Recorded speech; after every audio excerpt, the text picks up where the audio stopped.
Bonjour chers amis téléspectateurs, nous sommes ici au Cahier de Colette à Paris, en présence du prince Kumba Doumbé qui est ici pour fêter les 50 ans d'écriture. Prince Kumba Doumbé, bonjour, comment allez-vous? Mais je vais bien, il fait un peu froid, mais ça va. Je vous remercie de nous accueillir ici à l'occasion de votre jubilé pour les 50 années d'écriture. 50 années, ça se fête? Ça se fête, oui, parce que c'est pas évident. 50 années d'écriture, c'est pas évident déjà d'atteindre 50 ans. Mais 50 années d'écriture et qu'on puisse les vivre soi-même, ben oui, ça se fête, c'est une grâce. Sa Majesté, nous sommes à quelques heures de votre procession à l'UNESCO aujourd'hui. Oui. Vu la sommité que vous êtes, quel impact souhaiteriez-vous pour les futures générations via cette célébration? Je peux tout simplement dire que j'ai essayé de faire ma part pendant, c'est-à-dire ces 50 dernières années. J'ai essayé de montrer le chemin pour une écriture engagée, parce que je pense qu'une écriture doit être engagée si on veut aller vers une nouvelle humanité. Et mon souhait serait que, disons que ce que j'ai fait, n'est-ce pas, soit découvert par le plus grand nombre, surtout par la jeunesse, et qu'elle puisse s'en inspirer.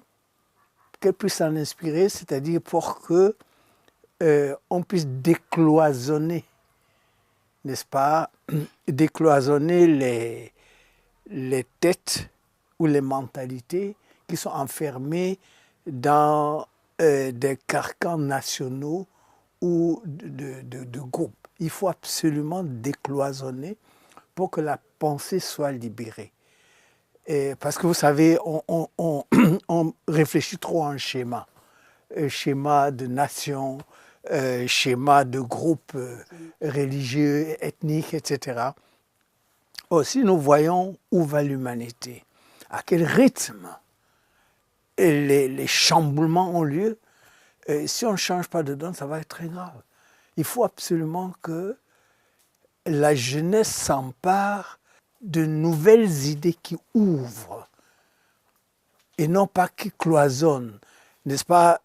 Parce que nous avons trop agi par souci, enfin nous, c'est-à-dire je veux dire les structures, par souci de stratégie de domination politique, domination économique, domination spirituelle, etc., etc. Et ces dominations, surtout ces 7 derniers siècles, ont fait trop de mal à l'humanité. Et il faut absolument sortir de là, décloisonner.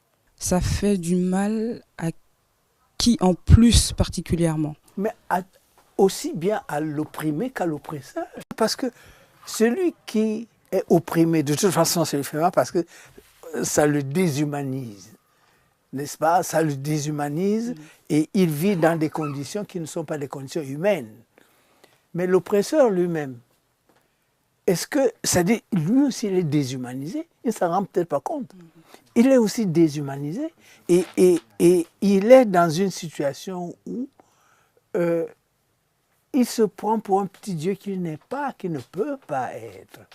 Et il ne comprend pas dans son système de domination que plus il domine, plus lui-même il devient moins homme, moins humain. Et ça, bon, c'est pas seulement au niveau de la théorie, mais même au niveau maintenant de la pratique. Mais quand vous accumulez d'une manière excessive parce que vous avez dominé les autres, vous ne pouvez même pas utiliser ce que vous avez accumulé pendant votre vie. Parce que c'est pas possible. Quelqu'un ne peut utiliser que jusqu'à un certain niveau. Après, ce n'est plus possible. Mais vous êtes dans un circuit, vous vous mettez dans une espèce de circuit où vous ne pouvez même plus faire autrement. Et vous devenez vous-même esclave. Exactement. De cette stratégie. Vous devenez vous-même... ah ben oui. Vous êtes vous-même oppressé en fait. Oui. Et puis vous ne dormez même plus tranquille. D'accord. Comment pensez-vous sauvegarder et promouvoir le riche patrimoine culturel de l'Afrique à l'ère du numérique et de l'innovation?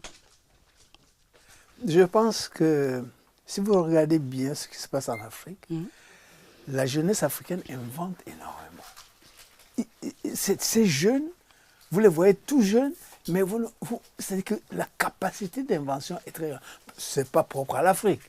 Mais l'Afrique a quand même, et on le sait, d'ici une trentaine d'années, un jeune sur 3 sur cette terre sera africain. Et ils inventent. C'est vrai. Mais attention, la jeunesse du monde est surtout africaine. Donc, c'est des révolutions extraordinaires là, qui sont en marche, mais qu'on ne voit pas encore vraiment. Mais nous qui sommes sur place, on voit très bien comment ces jeunes sont en train d'évoluer. On voit très bien ce qu'ils sont en train d'inventer. Alors, bien sûr, on peut dire ceci, que les autres, les pays structurés, qui ont de l'argent, etc., regardent cette Afrique-là et essaient de dénicher qui invente pour l'enlever de l'Afrique et lui donner, disons, des propositions peut-être meilleures individuellement ailleurs. Mais il y a quand même une grande conscience. Vous avez beaucoup de jeunes aujourd'hui qui vous diront, moi, je reste là. Chez moi, d'accord. Je reste là et je vais évoluer là. Est-ce que les moyens dont ils disposent leur permettent en fait d'exploser? Bon, d'exploser, notre structure, la Fondation Afrique Avenir, il n'y a que les jeunes là-bas. Hein. Il n'y a que les jeunes. Oui. Et je pense qu'ils évoluent. Ils évoluent d'une manière absolument extraordinaire. Et ils n'ont rien à envier. Bon, maintenant, au niveau de l'argent, Les finances. Mais là aussi, on se trompe parce que ce que vous pouvez faire, puisqu'on est en France en euros, ce que vous pouvez faire avec 500 euros en France et ce que vous pouvez faire avec les 500 euros au Cameroun, ce n'est pas la même chose. C'est pas la même chose. C'est-à-dire que il ne faut pas comparer que ici je gagne 500 euros, là-bas je gagne que 500 euros, parce que la capacité, c'est-à-dire que vous avez besoin en réalité de moins de financement pour faire plus, pour aller plus loin. Et c'est ça, je crois, la chance de la jeunesse africaine. Mais il faut aussi voir l'étape de ces pays-là qui essayent quand même de se libérer pour pouvoir utiliser eux-mêmes leurs propres ressources. Vous savez que c'est un combat international qui est très très difficile, mais on va dans cette direction-là. Et plus il sera possible aux Africains d'utiliser leurs propres ressources. Ben voilà. C'est ça. Et vraiment donner ces 30 ans-là, moi je suis très confiant de ce qui va se passer d'ici 2050. J'ai réécouté la semaine dernière votre intervention, vous savez, sur nos objets de culte traditionnels transformés en valeurs marchandes en Occident. C'est une blessure que vous portez. C'est ce que j'ai ressenti, parce que j'ai ressenti aussi la même chose. Mais concrètement, qu'est-ce que vous répondez à ceux qui disent que nous n'avons pas d'infrastructure pour accueillir et sauvegarder nos œuvres si elles nous étaient rendues? Mais quand ils sont venus prendre ça, ce n'était pas gardé. C'était pas gardé quand ils sont venus prendre ça. Ils ont trouvé ça où? Et comment ils ont pu avoir ça si ce n'était pas gardé avant?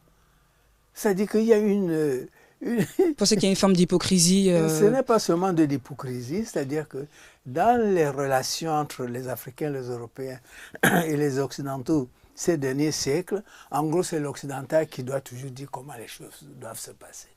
Mais il oublie que lui-même c'est un arrière-petit enfant des Africains. Est-ce qu'il y avait les Blancs sur cette terre? Il n'y avait pas. Donc la dépigmentation, là, c'est depuis 8500 ans, depuis quoi 10 000 ans, d'une humanité qui a plus de 200 000 ans. Donc, il faut sortir de ce carcan dans lequel on nous a enfermés ces derniers siècles. Et moi, j'ai fait la démonstration, le tanguay, c'est-à-dire la propriétaire de vos grands-parents, oui. L'homme Présobel, oui, c'est ça. qui est enfermé au musée de Munich. J'ai demandé qu'on me le rende. Alors, ils ont sorti ce genre d'argument. Bon, nous, on a carrément construit un autre, n'est-ce pas? Et il est bien placé, bien protégé. Et l'ambassadeur d'Allemagne, quand il est venu, avant de présenter ses lettres de créance au chef de l'État, il est venu vous regarder, il est venu voir. Donc nous savons très bien ce que nous voulons. Mais ce qui est aussi, ce qu'il faut dire, parce que vous avez des problèmes comme l'humidité, etc. Il faut des infrastructures quand même adaptées. Voilà. Mais quand vous avez pris quelque chose qui m'appartient, vous avez pris ça pendant 100 ans, ou 50 ans, ou 150 ans. Mais vous avez aussi une obligation. Lorsque ces objets vont rentrer, vous avez une obligation, n'est-ce pas, de structurer ce retour. Ah, aussi une obligation financière. Donc, vous ne pouvez pas dire que vous avez bénéficié, vous avez volé, parce que c'est ça les termes, les vrais termes. Excusez-moi de les utiliser, mais il faut quand même voir ce qui s'est passé. Hein, quand vous lisez Michel Léris, etc., comment il procédait pour prendre. Alors, quand vous avez volé ce qui m'appartient, vous retenez ça pendant 100 ans. Après un jour, quand je viens réclamer, et que vous dites, bon, ok, maintenant je vous rends, mais vous devez payer. Vous devez dédommager. Vous devez dédommager. En réalité, pour que ces choses-là rentrent dans leur environnement. Parce que n'oubliez pas que tous ces objets sont en prison en Occident. Ce qui n'est pas dans la culture africaine. Pas du Du tout. tout, oui. C'est emprisonné. Et n'oubliez pas que 90% à peu près de ces objets de culte et d'adoration ont été transportés en Occident, mais on ne montre même pas 3,5% parce qu'il n'y a pas la capacité. Tous ces musées, ce qu'on appelle musées là, ces prisons dans lesquelles ces objets d'art se trouvent, ils n'ont pas assez de place pour montrer même ce qu'ils ont en magazine. C'est dans les magasins enfermés. Mais vous vous rendez compte? Oui. C'est enfermé quelque part. Même eux, les Européens, ne peuvent pas voir ça parce qu'il n'y a pas de place. Ils refusent de les restituer, tout à fait. Sachant que moi, je me souviens bien que mes grands-parents disaient qu'on ne mettait pas sous cloche les objets d'art en Afrique parce qu'ils étaient vivants. On considérait que c'était des objets qui avaient une vie. Vous voyez par exemple le musée à Yaoundé. Oui. Puisqu'il faut faire des musées. Nous, on n'a pas la culture de musée. Mais comment ça se passe avec les musées à Yaoundé? Quand ils ont besoin d'un certain nombre d'objets d'adoration de culte, ils s'adressent aux différents rois, etc., qui peuvent leur prêter pendant un petit moment. Mais quand ces objets-là doivent maintenant remplir leur fonction, ils rentrent. Et de temps en temps, donc, pour satisfaire un peu l'élan moderne de faire des musées, et n'oubliez pas que les Africains ne vont pas dans les musées. Ils vont faire quoi là-bas? C'est mort. Ils ne vont pas dans les musées. Mais il faut voir, il faut que ce sont des âmes qui doivent vivre. C'est ça, donc l'objet est vivant en fait. Absolument. L'objet a une vie. Mais c'est même les Européens qui appellent ça objet. Il y a une altération même de ces objets d'art. Parce que ce n'est pas des objets d'art. Ils en ont fait des objets d'art marchands. Oui, c'est ça. Hein? Les objets de culte et d'adoration sont devenus des objets d'art marchands. Non, on est allé trop loin. Vous allez faire une procession pour entrer à l'UNESCO cet après-midi. Qu'est-ce que cette procession veut dire en Occident? Est-ce que ça a une signification de le faire ici? De toute façon, les 27 et 28 décembre, nous allons faire la vraie manifestation à Douala-Bonabéré, au Cameroun. Et pour remercier les pères et les mères qui nous ont permis, c'est-à-dire de faire ce que nous avons pu faire, ce qu'ils nous ont demandé de faire pendant 50 ans. Nous allons les remercier et ceux qui vont être là vont vivre. Comment nous parlons avec nos pères et nos mères pour leur dire merci. Et comment nous parlons aussi avec ceux qui nous ont envoyés chez ses pères, celui qui nous a envoyés chez ses pères et ses mères. Donc, à l'UNESCO, je crois que c'est symbolique. Moi-même, je vais me laisser surprendre, puisque ce n'est pas moi qui organise. Et il y a une communauté africaine ici à Paris, et je vais seulement me laisser guider. D'accord. Très bien. Merci beaucoup, Prince Kouma-Doumbé III. Merci d'avoir accepté cette interview et je vous souhaite une belle fête pour vos 50 années d'écriture. Merci infiniment. Merci. Au revoir. Voilà, c'est la fin de notre entretien avec le Prince Kouma-Doumbé III ici au Cahier de Colette, que nous remercions chaleureusement de nous avoir accueillis dans ces lieux absolument magnifiques. Et nous nous retrouvons très vite pour une autre entrevue. Au revoir et à bientôt.